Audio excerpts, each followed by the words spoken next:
que le négationnisme est un assassinat de la mémoire, bien sûr, parce qu'on refuse de reconnaître le droit des victimes. Est-ce que vous m'entendez là-bas? Voilà. On sait pourtant que le négationnisme est un assassinat de la mémoire, c'est une déformation de l'histoire et une forme de continuer le génocide. Ben oui, par la négation de ce qui s'est passé.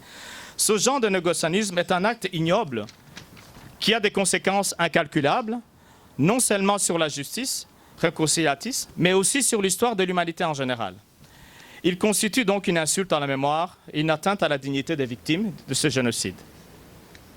Un examen de conscience s'impose, donc car au moment où ce génocide s'est préparé et qu'il s'est déroulé, la communauté internationale était au courant, mais elle n'a rien fait pour l'en empêcher ni pour l'arrêter. Or, la passivité de telles circonstances devait être qualifiée de complicité. La prévention et la lutte contre le négationnisme d'un génocide devaient donc être pour nous tous.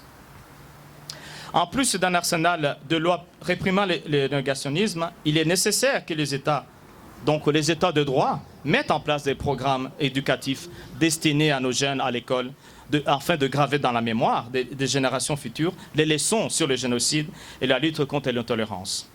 Le but de tout cela étant de prévenir d'autres génocides. Itsembabwoko ryakorewe abatutsi mu Rwanda, hari bamwe bariguyemo baje muri misiyo, hari n'abandi bari baje mu buryo bwo gutabara aribo basirikari tuvuga. Nagira ngo tubasabe kuzirikana abo bose bapfuye bazize jenoside yari yateguwe kwica abatutsi. Uyu munsi turibuka imyaka 22, tukaba tunibuka n'imyaka 10 hano Charles wadutegura uyu muhango.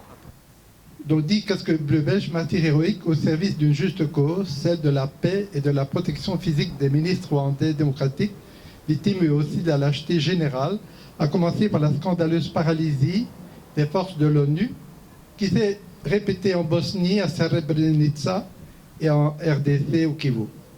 Mais aussi du fait de la complicité du gouvernement français, sous Mitterrand, de ses théories négationnistes et de l'opération turquoise qui a permis à la radio Mille Collines de poursuivre ses émissions criminelles sous protection française dans le sud-ouest du Rwanda